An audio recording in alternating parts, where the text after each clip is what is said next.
퇴계의 지혜로 노년의 품격을 세웁니다. 퇴계의 서재입니다. 잠깐 영상을 끄지 마십시오. 지금부터 드릴 이야기가 어쩌면 당신이 평생 속으로만 사겨온 이야기일 수 있습니다. 한번 생각해 보십시오. 당신은 살면서 남에게 싫은 소리 한번 제대로 못 해봤습니다. 누군가 부탁을 하면 속으로는 이건 아닌데 싶으면서도 입에서는 그래, 그러지 뭐라는 말이 먼저 나왔습니다. 모임에서는 분위기 깨기 싫어 불편한 농담도 그냥 웃어넘겼습니다. 식당에서 반찬이 잘못 나와도 택시 기사가 엉뚱한 길로 가도 그냥 참고 넘겼습니다. 착하게 살면 복이 온다고 배웠으니까요. 그런데 말입니다. 어느 날 문득 깨달았습니다. 자식이 당신의 말을 흘려듣습니다. 오랜 친구가 당신 앞에서 무례한 말을 툭툭 던집니다. 동네 모임에서 당신한테만 굳은 일이 돌아옵니다. 심지어 처음 만난 사람조차 당신에게는 선을 넘습니다. 당신은 생각합니다. 내가 뭘 잘못했나? 나는 평생 착하게 살았는데. 여기서 저는 아주 불편한 진실 하나를 말씀드려야 합니다. 착함은 무기가 아닙니다. 무기 없는 착함은 미덕이 아니라 비굴함입니다. 진심 어린 배려와 끊임없는 양보가 상대방 눈에는 이 사람은 뭘 해도 괜찮은 사람으로 읽힌다면 그 착함은 오히려 당신을 갉아먹고 있는 겁니다. 그렇다면 어떻게 해야 할까요? 거칠게 살아야 할까요? 독하게, 차갑게 날 세우며 살아야 할까요? 아닙니다. 그건 답이 아닙니다. 오늘 저는 조선 최고의 선비 퇴계이황 선생이 평생 몸으로 구현한 철학 온공을 당신께 소개하려 합니다. 온공. 따뜻하되 굽히지 않는 것. 부드럽되 함부로 꺾이지 않는 것. 오늘 이 영상이 끝날 때 당신은 달라질 겁니다. 부드러운 당신의 마음은 그대로 두되 그 뒤에 아무도 함부로 건드릴 수 없는 기계를 세우는 법. 지금 시작합니다. 퇴계이황. 1501년에 태어나 1570년에 생을 마감한 조선 중기의 대학자입니다. 1,000원짜리 지폐에 그려진 그 얼굴. 온화하고 인자해 보이지 않습니까? 많은 사람들이 그를 조용하고 여린 학자로 기억합니다. 하지만 그건 절반만 맞습니다. 퇴계는 부드러운 사람이었습니다. 동시에 아무도 함부로 할 수 없는 사람이었습니다. 그가 평생 추구한 덕목이 바로 온공이었습니다. 온은 단순한 친절이 아닙니다. 상대방을 진심으로 존중하는 태도입니다. 내가 먼저 상대의 인격을 귀하게 여기는 것입니다. 공은 단순한 겸손이 아닙니다. 자신을 낮추는 것이 아니라 자신을 너무나 귀하게 여기기 때문에 함부로 행동하지 않는 태도입니다. 가볍게 화내지 않고 경솔하게 말하지 않으며 쉽게 흔들리지 않는 것. 그것이 공입니다. 퇴계는 이것을 경이라는 한 글자로 압축했습니다. 경. 흔히 공경이라고 번역하지만 그 뜻은 훨씬 깊습니다. 경이란 자기 자신을 정신 바짝 차리고 지키는 것입니다. 흐트러지지 않는 것. 내 마음이 이리저리 끌려다니지 않도록 언제나 중심을 잡고 있는 것. 퇴계에 관한 일화 하나를 들려드리겠습니다. 때는 퇴계가 60을 넘겼을 무렵이었습니다. 지방의 한 수령이 퇴계의 명성을 듣고 찾아왔습니다. 권력을 쥔 사람이었습니다. 그는 퇴계의 집 마당에 들어서자마자 인사도 제대로 하지 않고 큰 소리로 말했습니다. 선생, 내가 왔소. 어서 안으로 들어갑시다. 마치 아랫사람 집에 온 것처럼 굴었습니다. 퇴계는 그 자리에서 조용히 그러나 꼿꼿하게 섰습니다. 서두르지 않았습니다. 목소리를 높이지 않았습니다. 다만 천천히 또렷하게 말했습니다. 이 집에서는 저도 손님도 먼저 예를 갖추는 법입니다.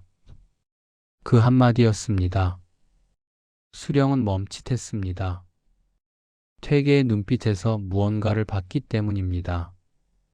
화가 아니었습니다. 위압이 아니었습니다. 그것은 흔들리지 않는 고요한 확신이었습니다. 수령은 뒷짐을 풀고 고개를 살짝 숙였습니다. 그리고 나서야 대화가 시작되었습니다. 퇴계는 한 번도 소리를 지르지 않았습니다. 그러나 그 자리에 있던 모든 사람이 느꼈습니다. 이분은 건드릴 수 없는 사람이라는 것을. 이게 바로 온공의 힘입니다. 그리고 한 가지 더. 퇴계는 제자들이나 하인들에게도 예를 잃지 않았습니다. 어느 날 젊은 제자가 실수로 서책을 쏟았습니다. 책들이 마루 위에 흩어졌습니다. 제자는 새파랗게 질려 무릎을 꿇었습니다. 퇴계는 조용히 자리에서 일어나 함께 책을 주었습니다. 그리고 말했습니다. 책은 다시 정리하면 그만이요. 그대 마음이 상할까 걱정이요. 잔소리하지 않았습니다. 꾸짖지 않았습니다.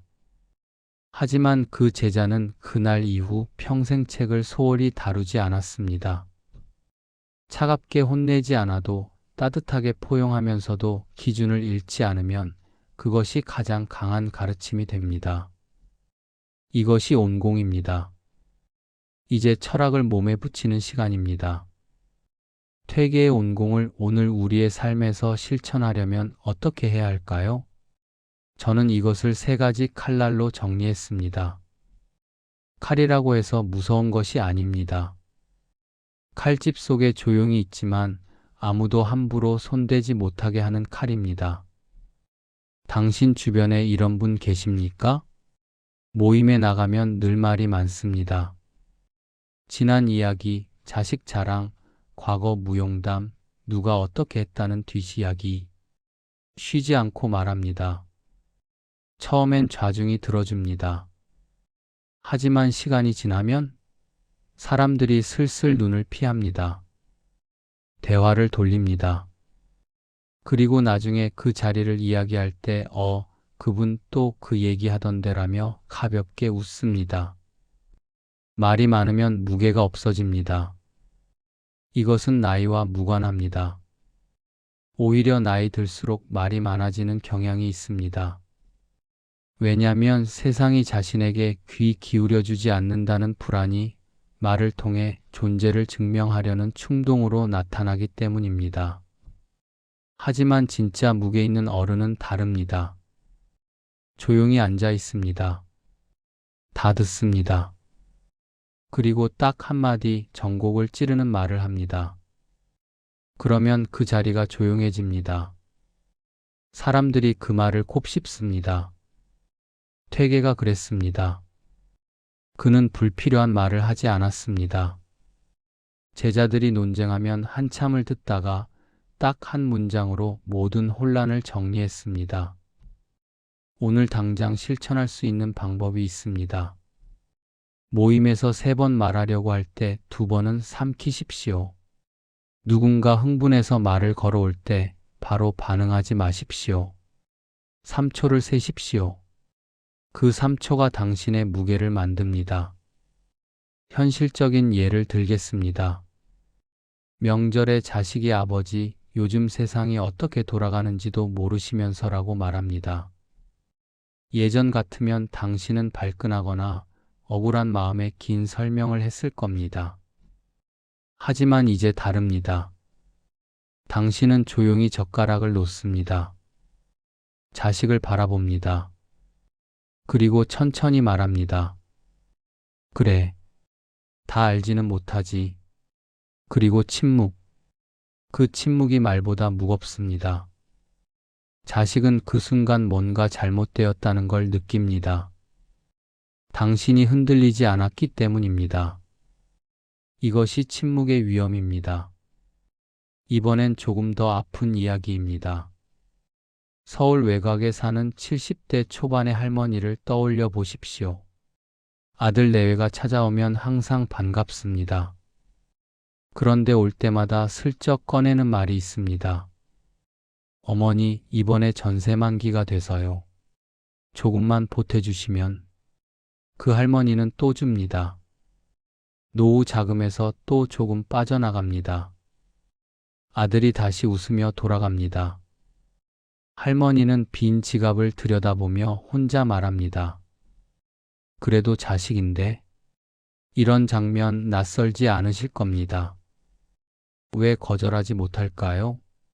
미안해서 서운할까봐, 관계가 나빠질까봐. 하지만 이 거절의 실패가 쌓이면 어떻게 될까요?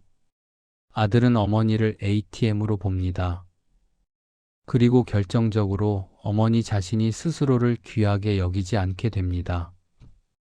퇴계는 말했습니다. 얘는 상대를 위한 것이 아니라 나 자신을 위한 것이라고. 내가 나를 어떻게 대우하느냐가 세상이 나를 어떻게 대우하는지를 결정합니다. 거절하는 법을 훈련해야 합니다. 중요한 것은 거칠게 거절하는 게 아닙니다. 예의 바르게 그러나 흔들리지 않게 거절하는 것입니다. 이렇게 말해 보십시오. 내 마음은 돕고 싶은데 이번엔 정말 어렵겠다. 딱 이 한 문장입니다. 설명하지 마십시오. 사과하지 마십시오. 이유를 길게 늘어놓지 마십시오. 길게 말할수록 협상의 여지가 생깁니다. 상대는 그 빈틈을 파고듭니다. 이번엔 어렵겠다. 그것으로 충분합니다. 처음엔 어색합니다. 가슴이 두근거릴 수도 있습니다. 하지만 한번 해보십시오. 그 뒤에 찾아오는 것은 죄책감이 아니라 깊은 자존감입니다. 나는 나를 지킬 수 있는 사람이다라는 감각. 그 감각이 쌓이면 당신의 분위기가 달라집니다. 친구 모임에서도 마찬가지입니다. 이번 여행 나는 빠질 게라고 말할 수 있는 사람. 누가 불합리한 요구를 할 때 그건 좀 곤란하네라고 말할 수 있는 사람. 그 사람이 결국 그 모임에서 가장 존중받습니다. 왜냐고요? 선이 분명한 사람은 믿을 수 있기 때문입니다. 자, 이제 가장 직접적인 이야기를 드리겠습니다. 당신의 자세를 한번 확인해 보십시오. 지금 이 순간 어깨가 앞으로 굽어 있진 않습니까? 턱이 내려가 있진 않습니까? 몸이 메시지를 보냅니다. 굽은 어깨는 나는 위축되어 있다는 신호입니다. 힘없는 목소리는 나는 자신이 없다는 신호입니다.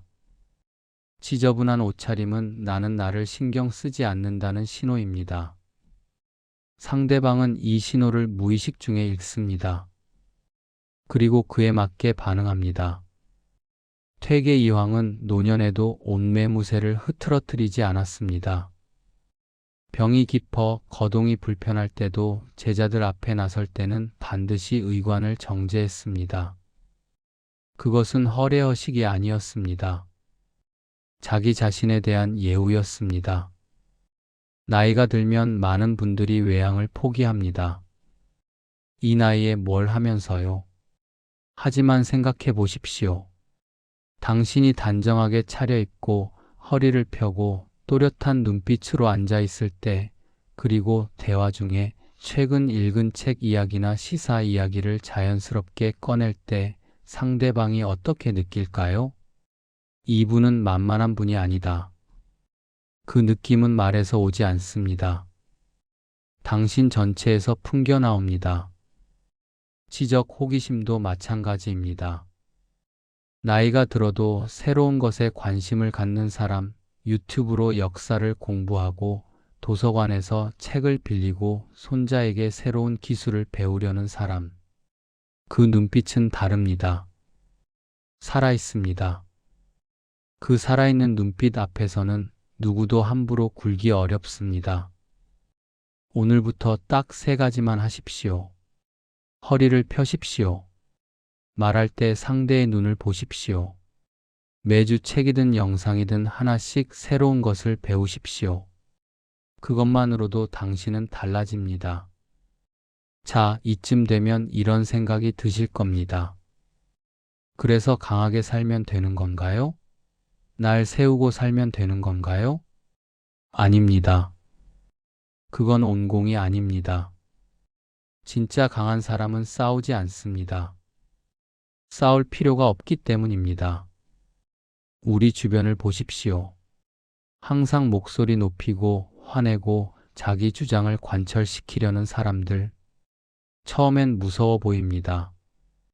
하지만 시간이 지나면 어떻게 됩니까? 피곤합니다. 사람들이 슬슬 멀어집니다. 그 사람이 없어도 되는 자리가 많아집니다. 반대로 생각해 보십시오. 말이 많지 않지만 한마디 하면 다들 귀를 기울이는 사람. 화를 내지 않지만 왠지 함부로 대하기 어려운 사람.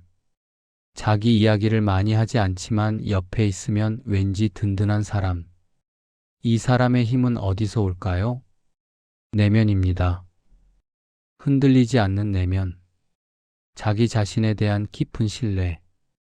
나는 이 사람이다. 이 상황에서도 나는 나다라는 확고한 중심. 그 중심이 외면의 부드러움을 만듭니다. 내가 단단하니까 굳이 날 세울 필요가 없는 겁니다. 퇴계는 이것을 내성외왕이라는 말로 설명하지 않았지만 그 삶으로 보여주었습니다. 안으로는 치열하게 자신을 수양하고 밖으로는 한없이 부드럽게 세상과 접촉했습니다. 향기를 생각해 보십시오. 좋은 향기는 스스로를 내세우지 않습니다. 그냥 거기 있습니다. 그런데 그 향기가 있는 곳에는 사람이 모입니다. 그 향기가 없으면 허전합니다. 강함도 그래야 합니다. 내가 얼마나 강한지 보여주겠어가 아니라 그냥 그 사람이 있는 것만으로 공간이 달라지는 것. 그게 진짜 강함입니다. 그리고 이것은 나이 들수록 더 가능해집니다. 젊을 때의 강함은 많은 경우 에너지에서 옵니다. 큰 목소리, 빠른 판단, 넘치는 활력. 하지만 그것은 언젠가 고갈됩니다. 반면 내면에서 오는 강함, 수십 년의 삶이 쌓아 올린 깊이에서 오는 강함은 나이와 함께 더욱 깊어집니다. 당신이 살아온 그 세월이 이미 당신 안에 있습니다. 그것을 꺼내는 법을 배우는 것, 그것이 온공의 수련입니다. 그렇다면 그 내면의 단단함은 어떻게 만들어질까요? 세 가지를 기억하십시오. 첫째, 후회하지 않는 오늘을 삽니다. 과거에 매달리지 않습니다. 퇴계는 과거의 영광이나 과오에 오래 머물지 않았습니다. 언제나 지금 이 자리에서 최선을 다했습니다. 둘째, 비교를 멈춥니다. 저 사람은 저렇게 잘 사는데 나는 하는 생각이 내면을 흔듭니다. 비교는 내면의 적입니다. 셋째, 자기만의 루틴을 만듭니다. 아침에 일어나는 시간, 산책, 독서, 차 한 잔. 흔들리지 않는 일상이 흔들리지 않는 내면을 만듭니다. 이 세 가지가 당신 안에 뿌리를 내리면 당신 주변의 공기가 달라집니다. 오늘 긴 이야기를 함께 해주셨습니다.